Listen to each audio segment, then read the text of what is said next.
Josh Heupel gave an encouraging injury report on Nico Iamaleava in Monday's press conference, but can we believe him? That and a whole lot more. It's your Tuesday Locked On Vols.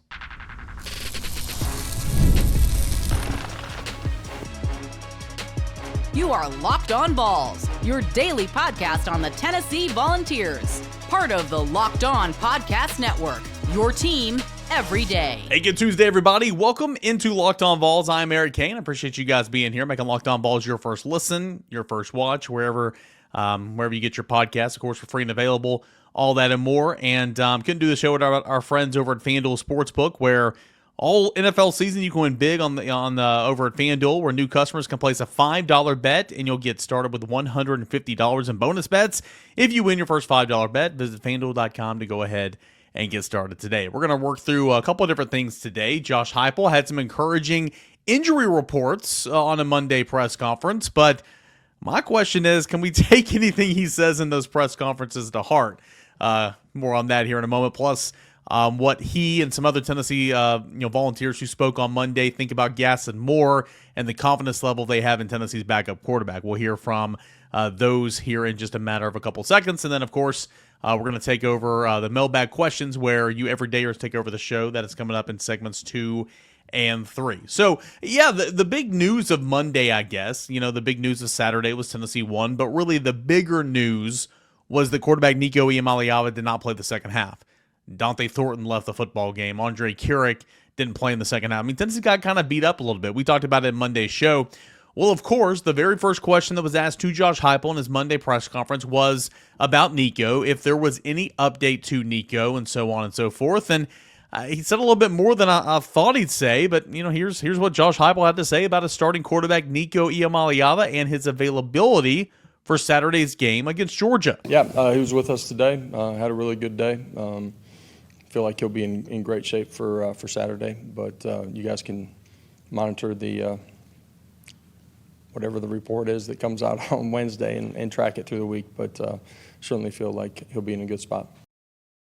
Well, I mean, that's encouraging to hear him say that, right? Let's kind of break down his comments right there. He said, hey, he was with us today. Well, I'm with you guys here today too, thankfully. I mean, Tennessee doesn't have a work day on Monday. Tennessee, comes in, watches film, game plan, meetings, stuff like that. I mean, there are work days throughout the week. Your hard, strenuous work days are Tuesday and Wednesday. Your accelerated walkthrough is, kind of on Thursday, and then it's a lighter practice on Friday. And then, of course, you play on Saturday. So, like, your work days are Tuesday and Wednesday. You're, like, hardcore helmet, shoulder pad, lunch pail, all that, hard hat, all that type of stuff, if that makes sense in terms of the physical activity. So, the first part of it, about his statement, I think we can kind of rule out. But he did say that they felt like he'd be in a great spot. Again, one more time. Yeah, he was with us today. Had a really good day. Feel like he'll be in great shape for Saturday. But feel like he'll be in great shape for Saturday. So that's great. And, of course, he said after the game on Saturday night that he anticipates having Nico Iamaleava back out there whenever they're going to go. So, again, that's all good. Truly, I'm going to continue to stress that I think this is a day-by-day thing. I mean, in terms of what's going on right now, I mean, I don't know his status as of Monday or status as of Tuesday or anything, but this is no insider information. I'm just saying, with what he's got going on right now, it's not like you can play through a pain tolerance or something like that. It is clearly, are you cleared or are you not cleared? If you are cleared, you're a go. If you're not cleared, you will not play. It's one of those situations. So it's very much a day by day by day thing. Anybody that's gone through something similar knows exactly what I'm talking about. So, Josh Heupel sounded encouraged, and that's fantastic.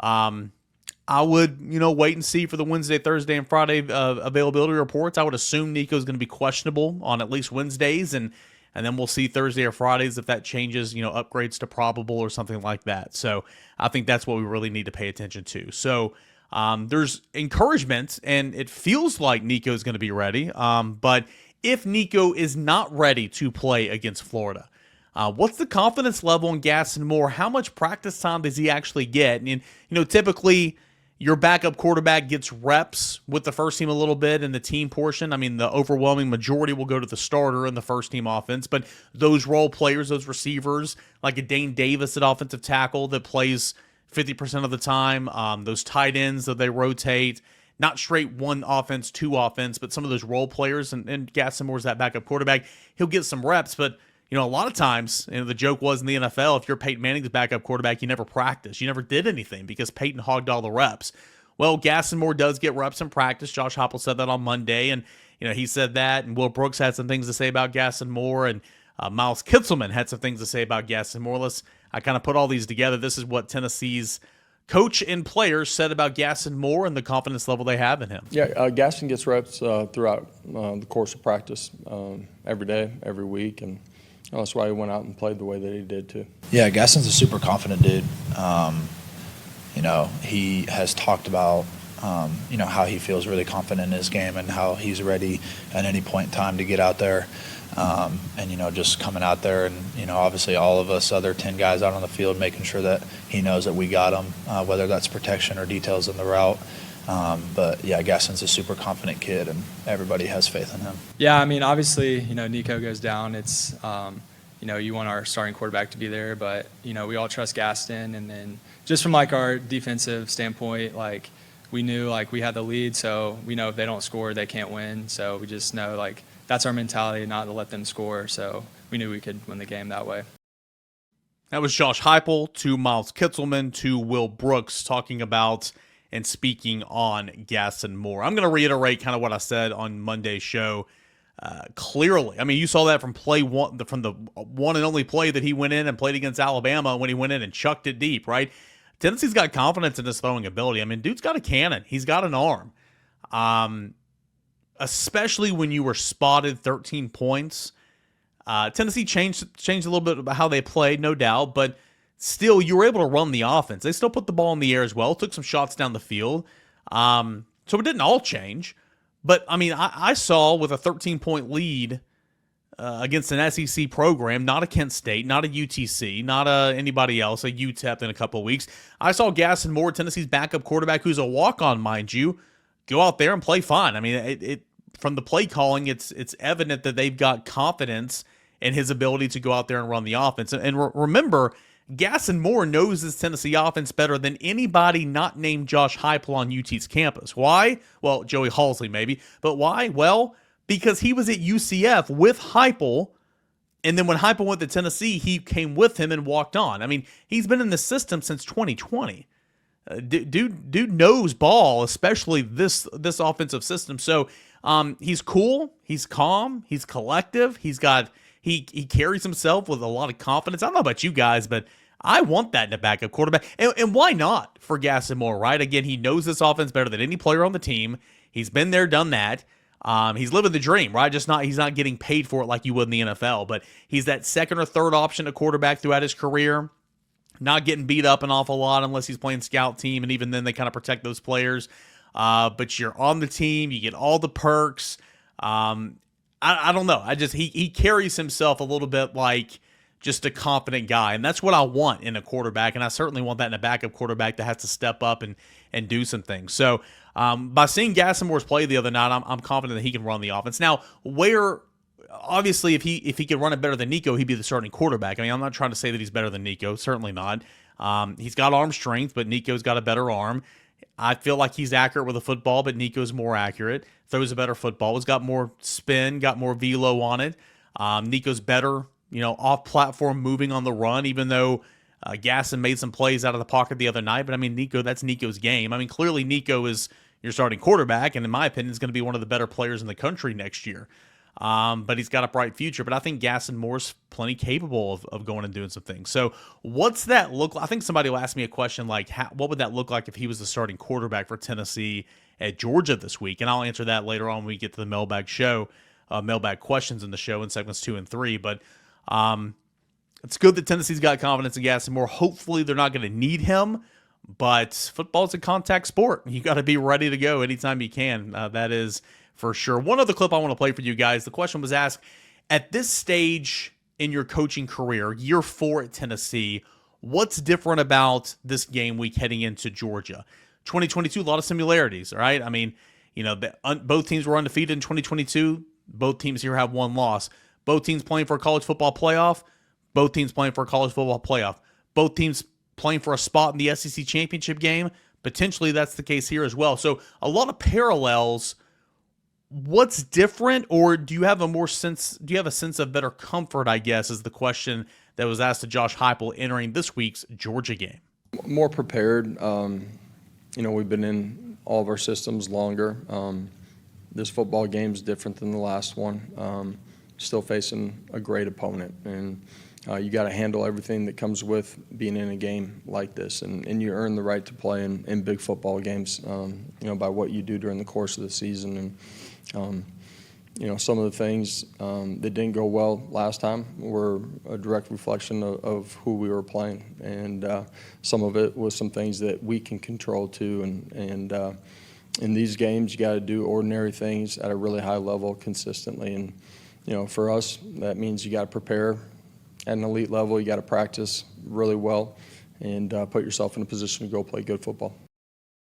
Yeah, he was talking about that other team they were playing. Yeah, that was a very, very good football team. I mean, obviously that was a very good football team, and that had something to do with it, but also things that they can control, and we'll harp on this as the week goes on. Procedural stuff, pre-snap stuff. I mean, it is going to be loud. And remember, first night game, I believe, at Georgia all season long, at least in the SEC, and they haven't been home in a month.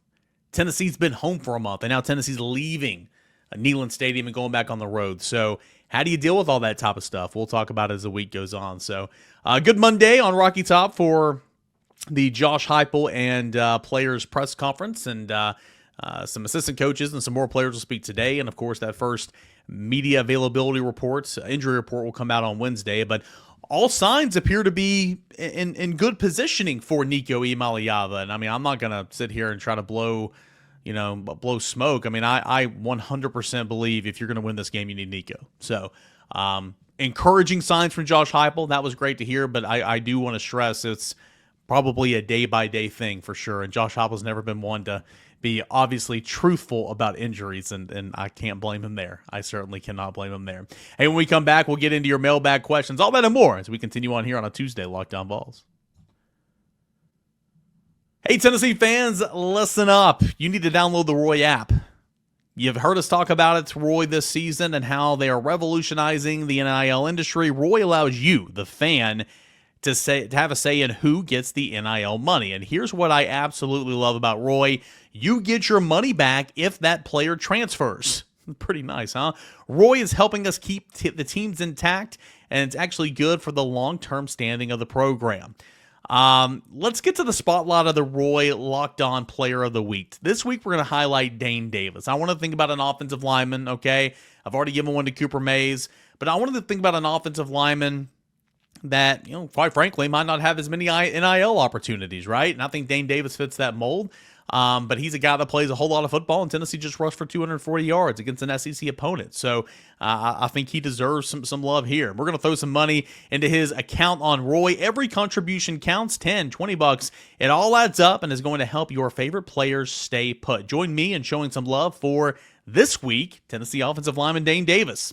Download the Roy app and download the Roy app, or go to joinroy.com today. Use the promo code LOCKEDON. Every athlete from every team is there. No purchase necessary. Void where prohibited.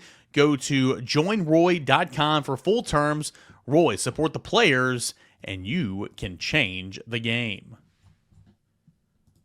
All right, guys, welcome back to your Tuesday Locked On Vols. I'm Eric Kane. Appreciate you for being here and giving me some of your time today. It truly means a lot. And I know a lot of you guys, stop if you see me walking in the Neyland Stadium on Saturdays. It happens every single Saturday, and I love it. So if you guys see me, please, stop by and say hello. Somebody said, "You look like Eric Kane." I was like, well, I am Eric Kane. That would be why.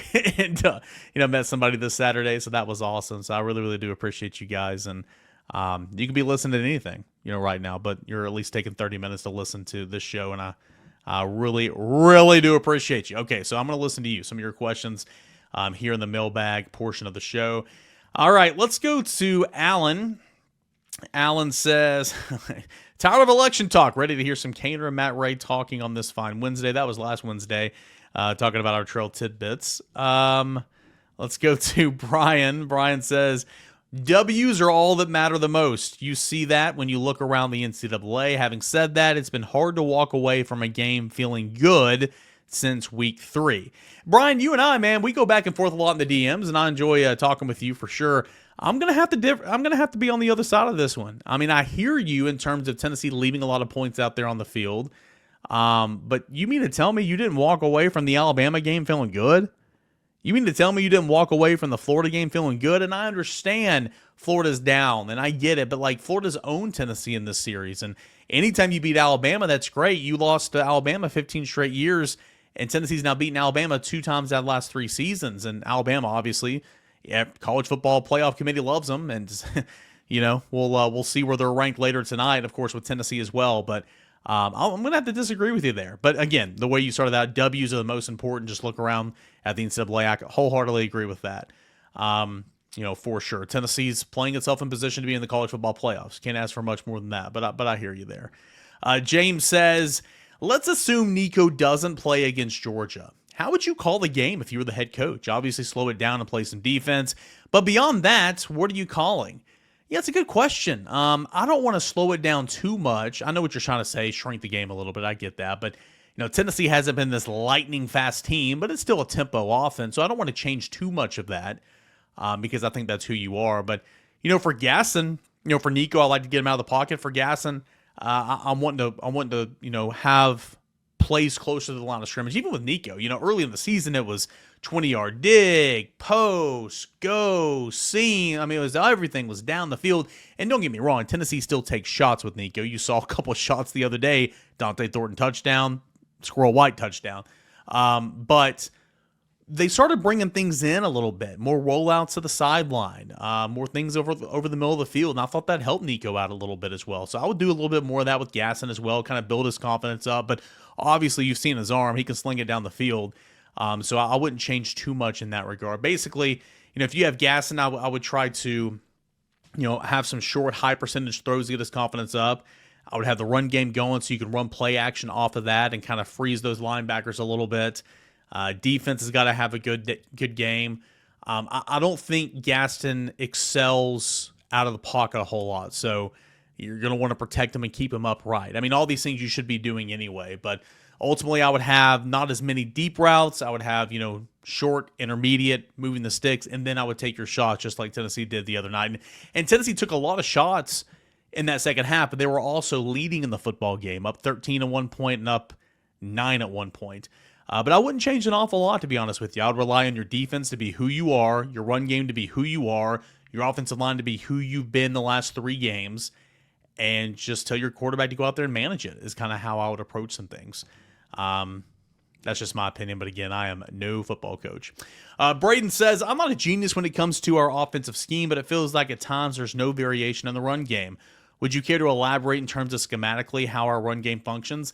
Yeah, again, I'm no coach. I like to think I know X's and O's, and I'm a former football player and all that, but I never played in this offense. But I can tell you that it's between the tackles. I can tell you that the heart of this run game is, between the tackles, B, A gap, B gap, a little bit of C gap as well. I know that's not technically in between the tackles, but it's a whole lot of pin and pulls. This offense is predicated on tackles, pulling out, kicking the end man on the line of scrimmage, and creating that seam. It's a guard folding up and getting to the center. You saw Cooper Mays do that the other day.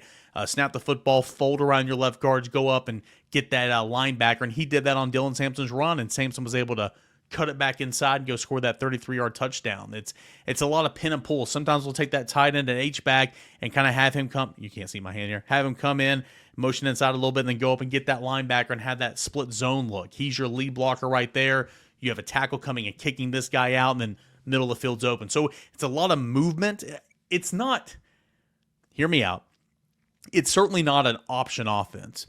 But an option offense has so much going on in the backfield, and it's not to that degree, but there's a lot of movement here in between the tackles and the run game, from your running back, your guards, your tackles, and your tight ends. So it's a lot there. Tennessee hasn't ran it outside an awful lot. There can be a pitch play. They ran a pitch play the other day, but, stretches, just straight zone stretch. They did a little bit against Mississippi State, but that's not necessarily who they are in their run game. But Tennessee has not really attacked the perimeter in the run game an awful lot this year. I don't know why. Now, granted, Dylan Sampson's having a great year. He's over 1,000 yards. Tennessee's over 2,000 yards as a team.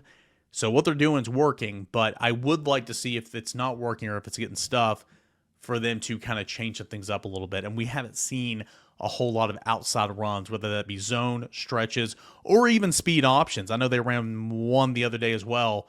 Or maybe that was, I'm getting my games mixed up. I called 2 high school football games and watched Tennessee play. But I would like to see a little bit of speed option as well. So, but for the most part, man, they're running the football, albeit it's sometimes taking them just a little bit longer to get going. Here's one from Ross. He says, if the injury to Nico is what it sounds like, why didn't Merklinger get some playing time against State? They were going to make sure they win the football game. And that's no slap in the face to Jake Merklinger. He's a freshman. He's young. This is his first year. Whereas Gaston Moore, again, this is his 5th year in the system. He knows everything about the system. Will he play at the level that Nico's capable of playing? No. But he knows exactly what you're supposed to do on each and every single play of this playbook. I don't know if Merklinger is there yet. Plus, you were trying to protect a lead. You were trying to win the football game. If Nico were to, and hear me out here, I wholeheartedly am not, nor do I believe this to be the case, okay? Wholeheartedly am not, nor believe this to be the case. If Nico were to miss extended period of time, then I think you see both of those guys playing, but I do not think that to be the case at all. If Nico doesn't play this week, I expect him back shortly thereafter, but, again, we'll see, day by day. So I think that's kind of how I'd answer that. I'll get to one more question, and then we will get to your... we'll get some more questions here in segment number 3. Andrew says, do you think Heupel has been saving some of the offensive playbook for this weekend, especially in the red zone? It's interesting you say that because Josh Heupel was actually asked that question in his not necessarily phrasing it like that, but he was asked that in the press conference on Monday.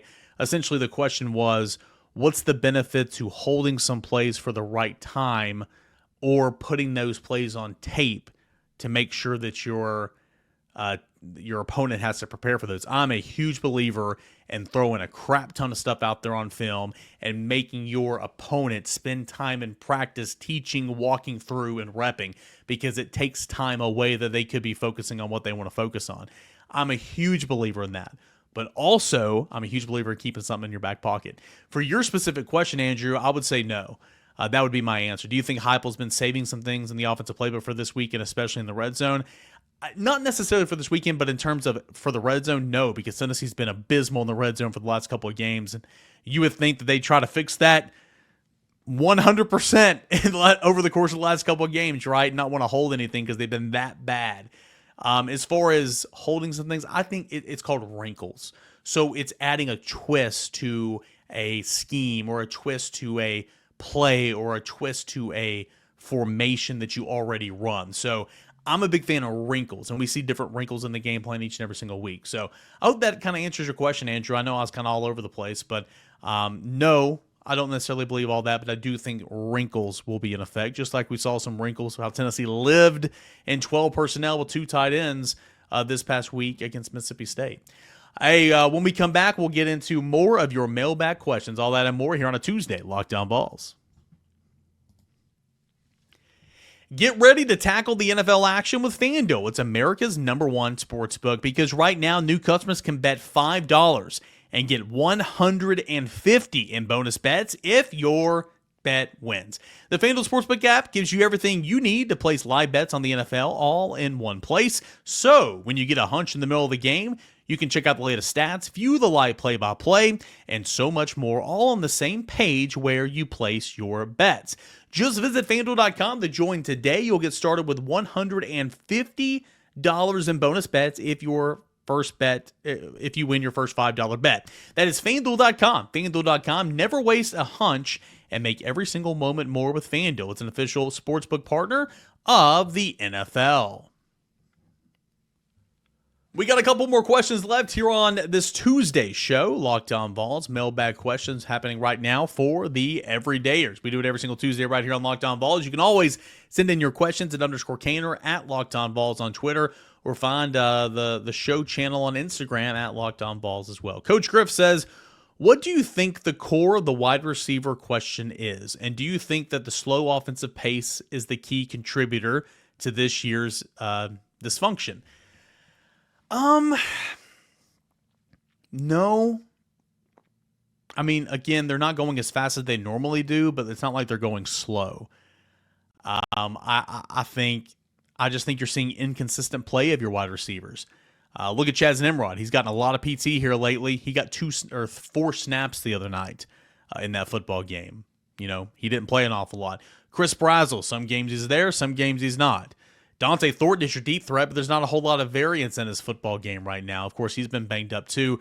Brew McCoy's been your most consistent guy, and Squirrel White, of course, is out there a ton, but he's been banged up a little bit. I just think that you're not seeing consistency with the wide receivers. And again, you use the term dysfunction, and I hear you guys. I'm not sitting here trying to puff smoke or just say everything is kumbaya. Like, I get it. The passing game overall, the sink has not been there all season long.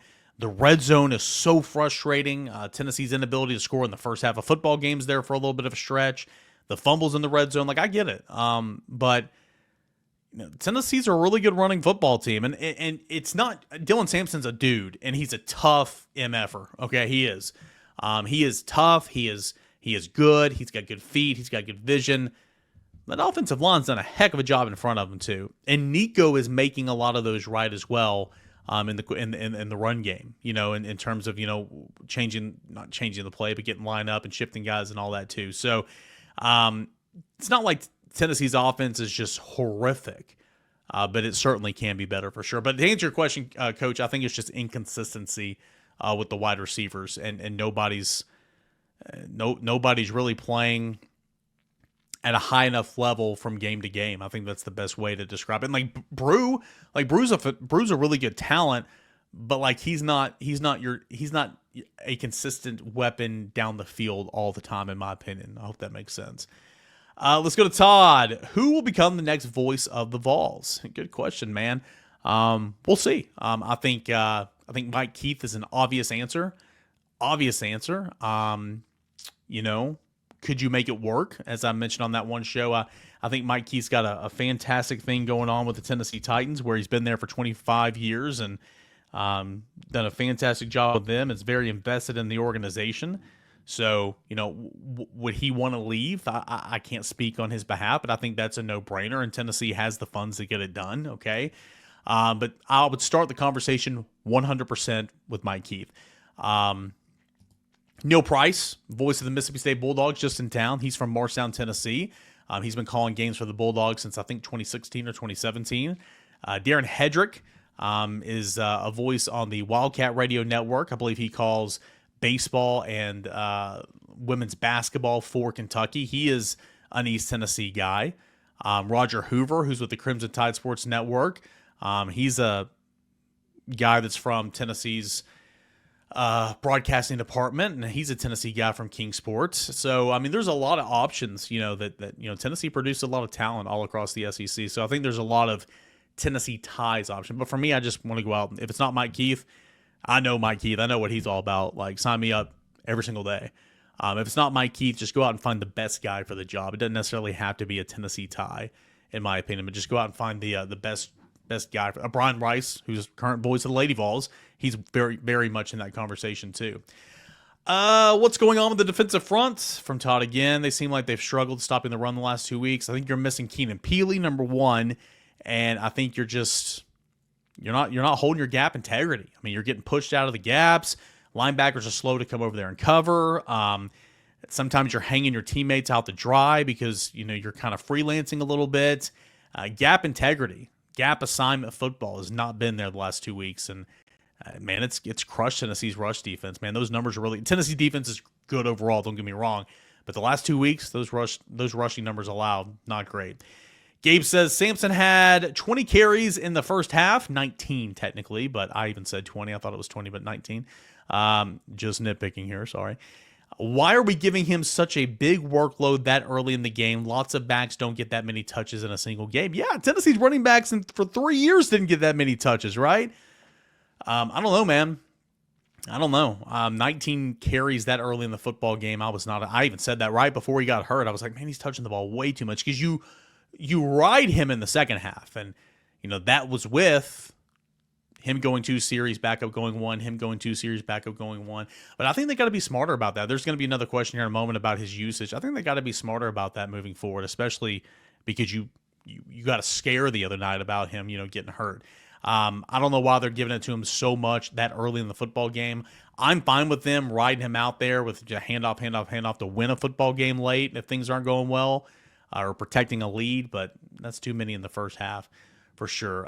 Timothy says, can Tennessee defense hold Georgia to under 20 and put this game on their backs? We'll see.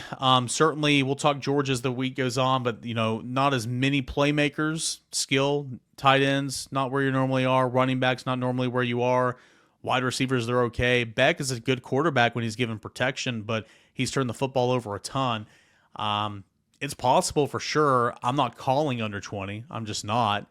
But I think Tennessee's offense is going to have to help them out for sure. A couple more here. We'll roll through them. I spent too much time on some specifically.